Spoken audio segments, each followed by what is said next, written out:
Hello everyone, this is Colleen Lemma, angelic astrologer and spiritual consultant with angelmessenger.net, here to do your weekly angel card reading for Monday, December 8th through Sunday, December 14th, 2014.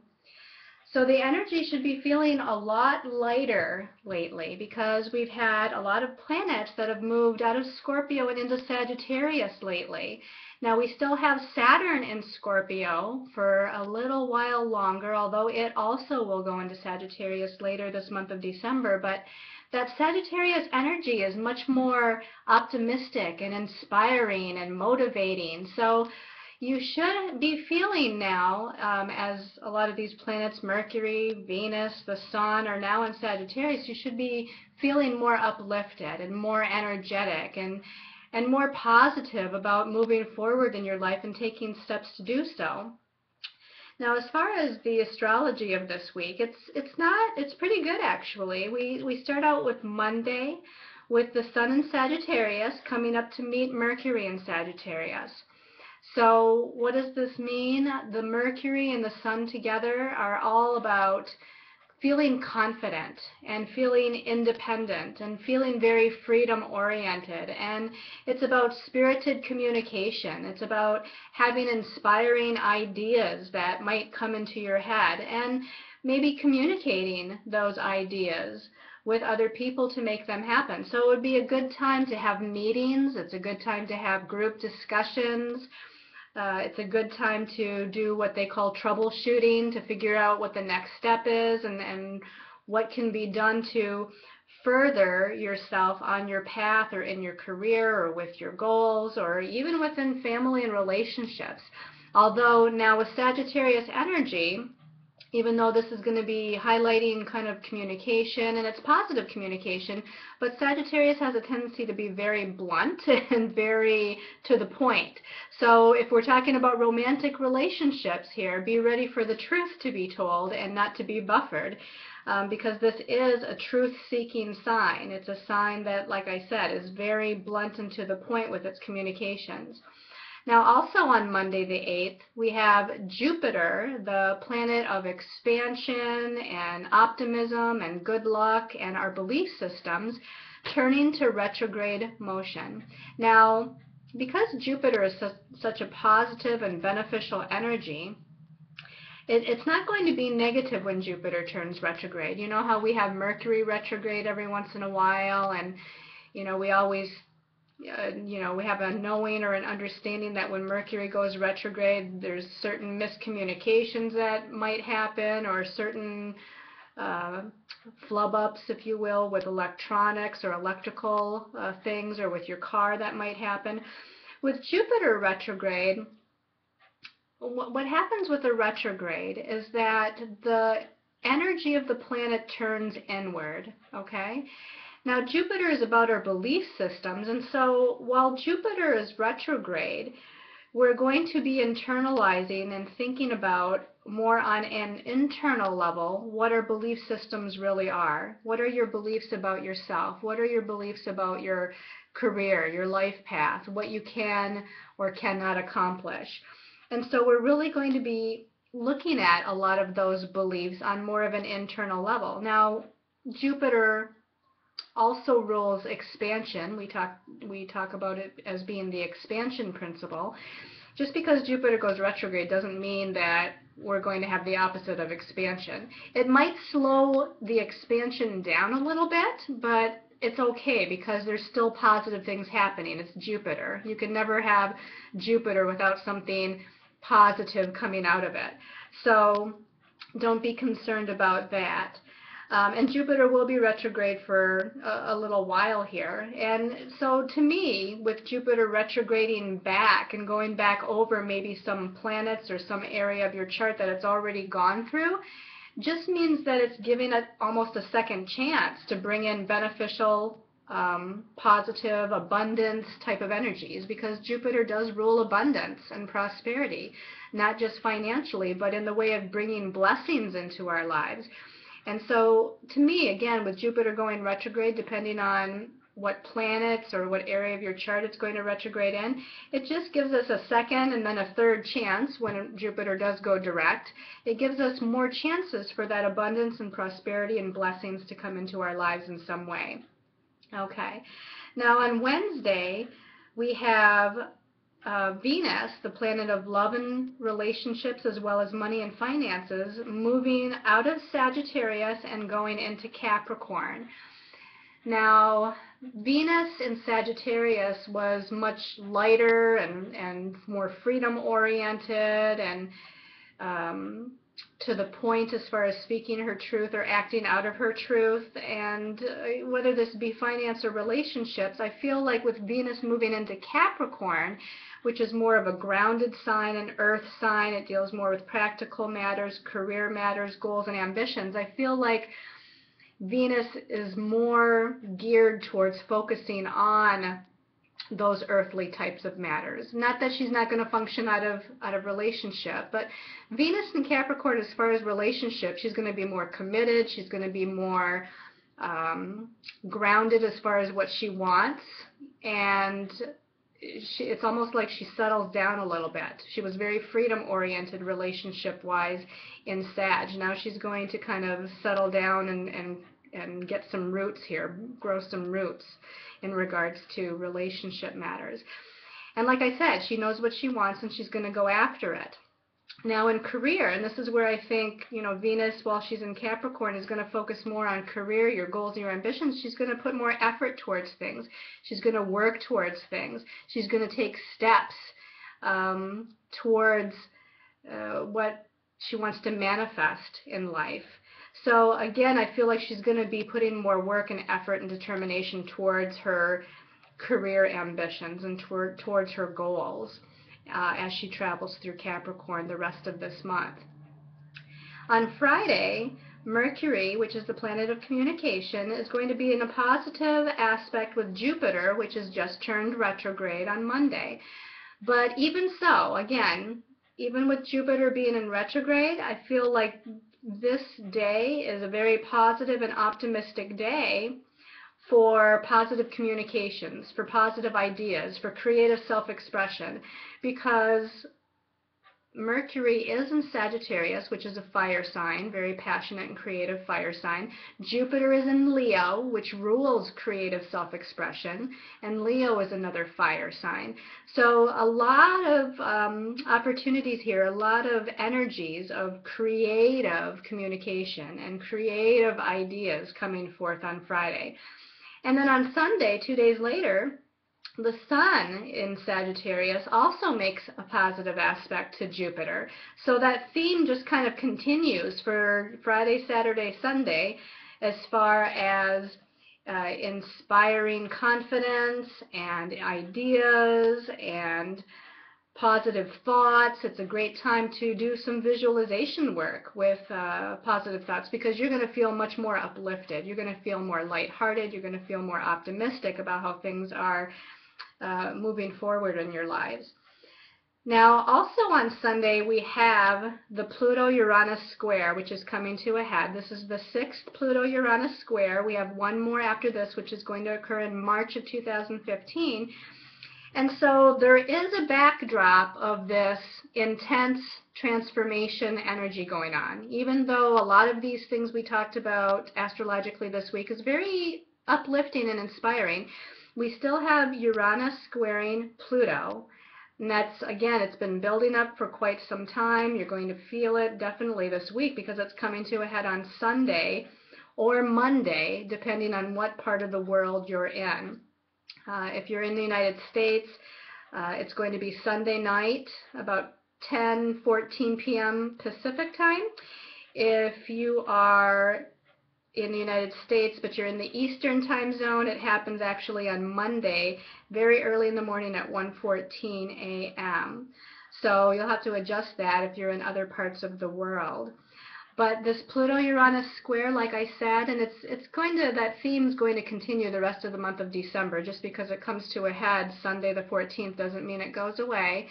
And in fact, it doesn't really get that far apart through the rest of December, through January, through February, until it comes up and makes its final exact square in March.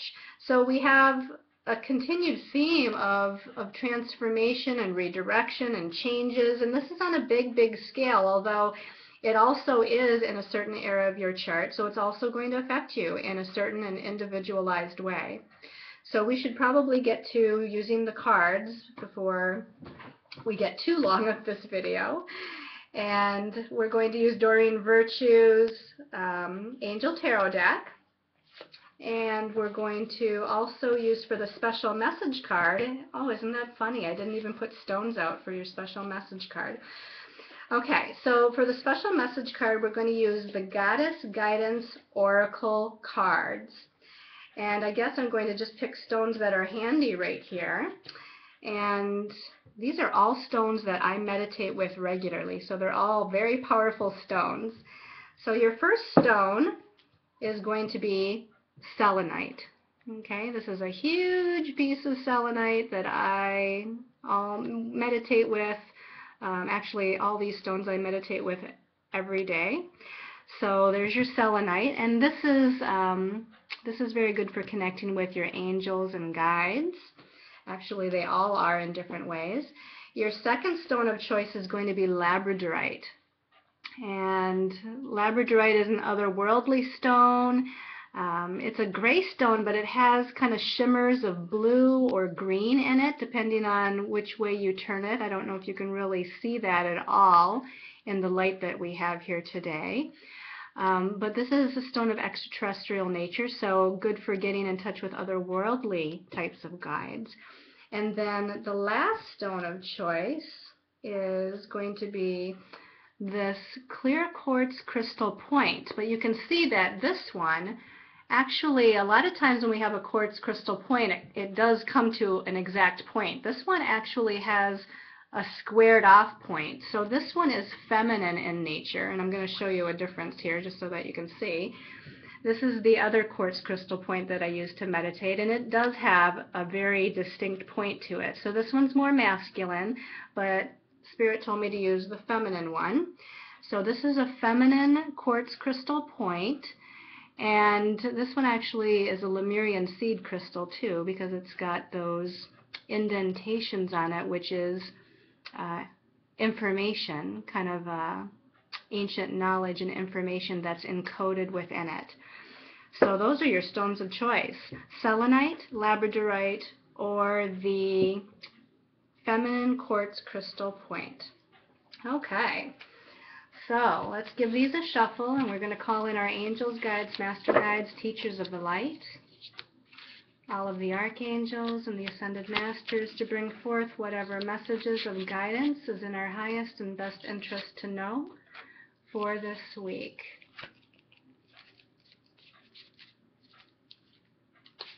Okay, that's our second card. And actually, I feel like both of these need to be here, so I'm going to pull both of those for the last set of cards. And let's see what our message is for this week. We start out with the Two of Water. Okay, so right away I'm thinking balanced emotions. This is a time of needing to balance the emotional nature. The message at the bottom actually says a relationship that continues to grow closer. It talks about forgiveness and the positive resolution of a conflict. So again, I'm feeling that we're dealing with our feelings, our emotions, and we're dealing with relationships with other people in our lives that we're very connected to. So this is beyond just people that are acquaintances to us or people that we work with. This is actually people within our family, our significant others, our children. Those people that we have a deep emotional bond with are the people that the Two of Water would speak about. But again, the first thing I felt when I turned this over was that this is about balanced emotions, balanced feelings, and a fine-tuning of your psychic abilities too, they're saying. Heightening of your intuitions and your messages of guidance and being able to hear those.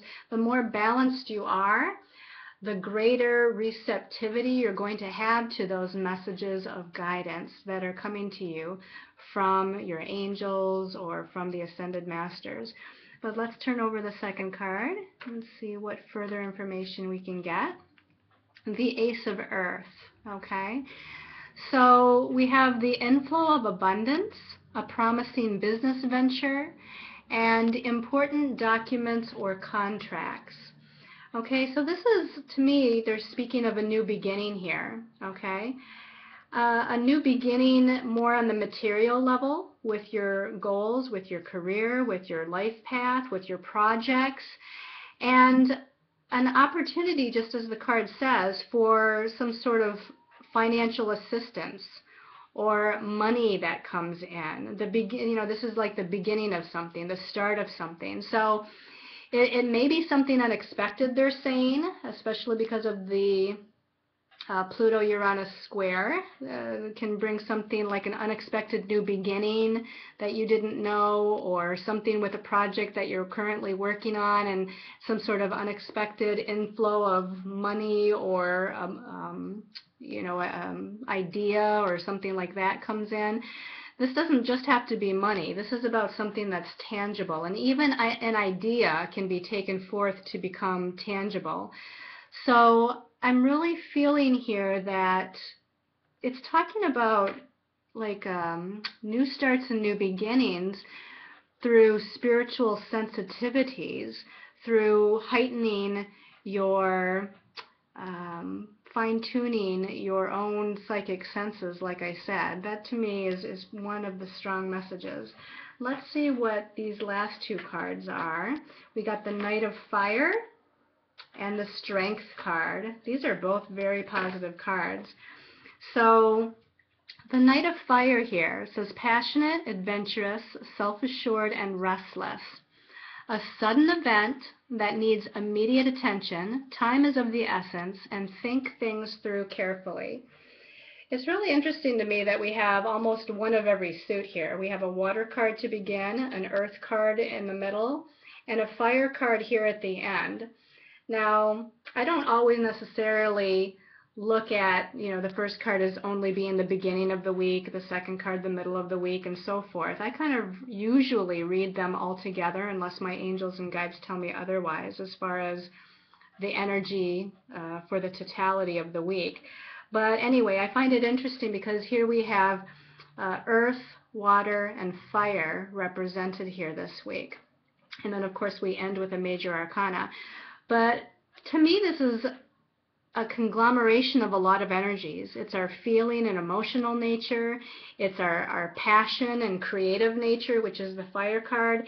And that's all working to manifest a new beginning, a new tangible beginning in the earthly realm, again, whether it be project, career, life path, what have you, but that's definitely the earth part of it. So I feel like there's a lot of things going on this week that's working together for us in a positive way to bring about the redirection and the manifestation of instances in our life, of ideas, of tangible directions. The Knight of Fire, usually this is something quick and sudden, so it's usually not something that you're prepared for. And again, this isn't in a negative way, but it's usually just something unexpected and out of the blue. And that to me is the Uranus-Pluto square at its peak, that things are moving along, and all of this is positive energy. And then all of a sudden, something creative comes in, something inspiring comes in, a change of direction comes in. A new idea comes in, a new resource or monies that you didn't expect comes in, or something. But there's a lot of passionate and creative energy here. And apparently, again, this is something to where you have to make a possible quick decision to kind of jump on the opportunity. This is kind of like an opportunity that comes in that you have to make a quick decision or jump on board with. And then we have the Strength card, Major Arcana number 11 with Archangel Ariel, and it says, great inner strength, release harsh judgments, forgiveness, and compassion. Now, I just feel like this is about our sense of courage, our sense of individuality, our sense of strength.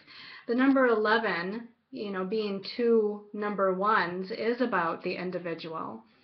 And I feel like it's about us working with other people. Again, I go back to a 1 and a 1 is a 2, and then we started out with the 2 of water over here. So I feel like this is definitely a connection with somebody, whether it be a friend, a family member, a loved one, like I said. There's some sort of connection that's important this week as we move forward with things. But whatever's happening, we're definitely coming into a sense of our own sense of self.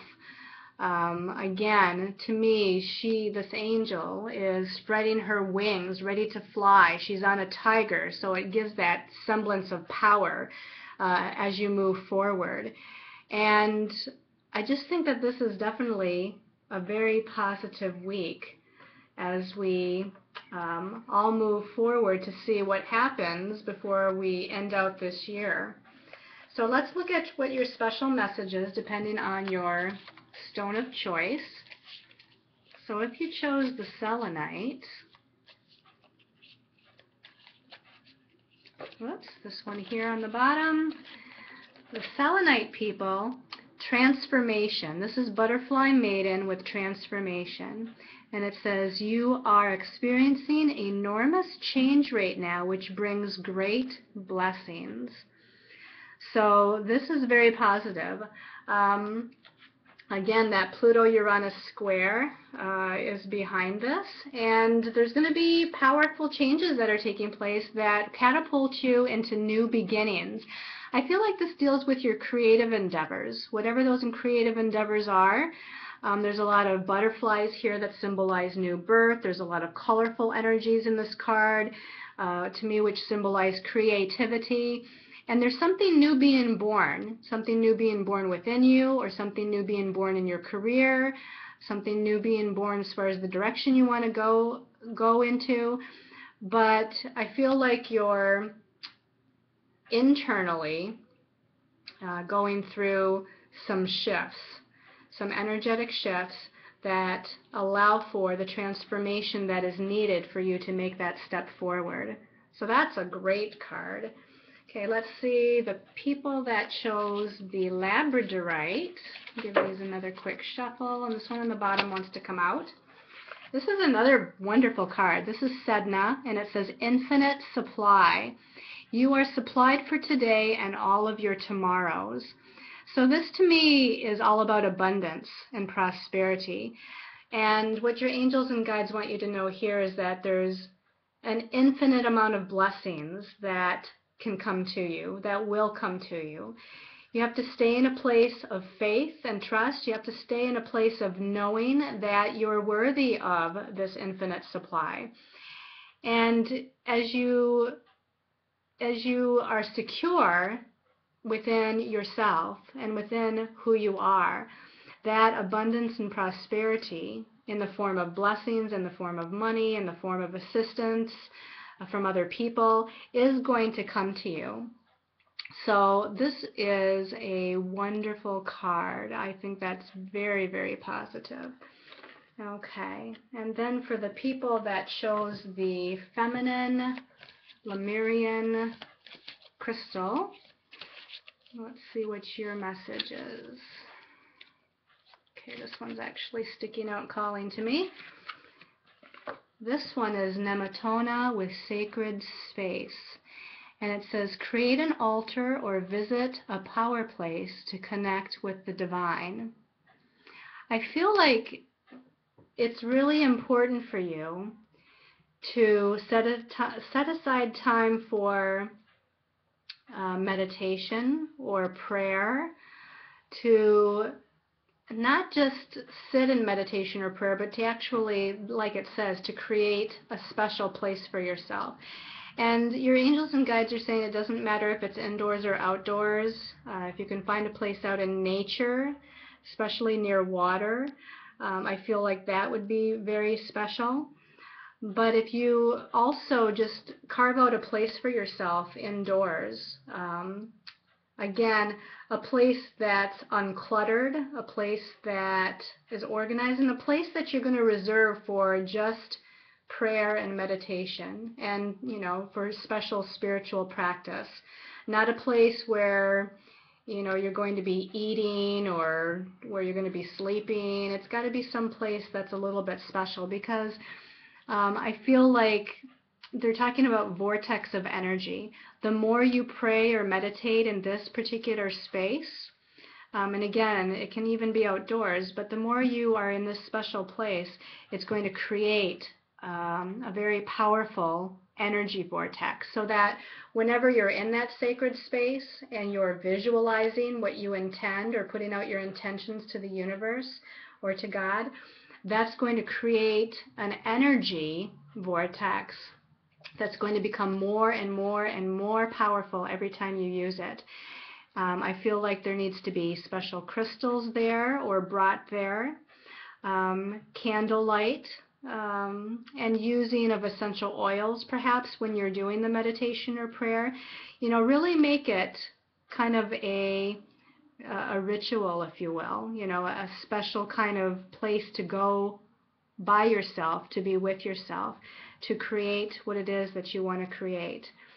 So that is your special message for this week. I hope you thoroughly enjoyed it. Don't forget to check out the monthly angel card reading for December. It was a very good one, a very powerful message. You'll want to go back and look at that. Also, my angelic astrology article is on angelmessenger.net now, so you can read that. I'm on Facebook, so if you want to get my daily posts on Facebook, please send me a friend request. And if you want a special reading, please check out my services on my page on angelmessenger.net. See what type of readings, what type of healings are available, so that I can assist you in an even more personalized way. So until next week, I send you much love and light and many, many angel blessings.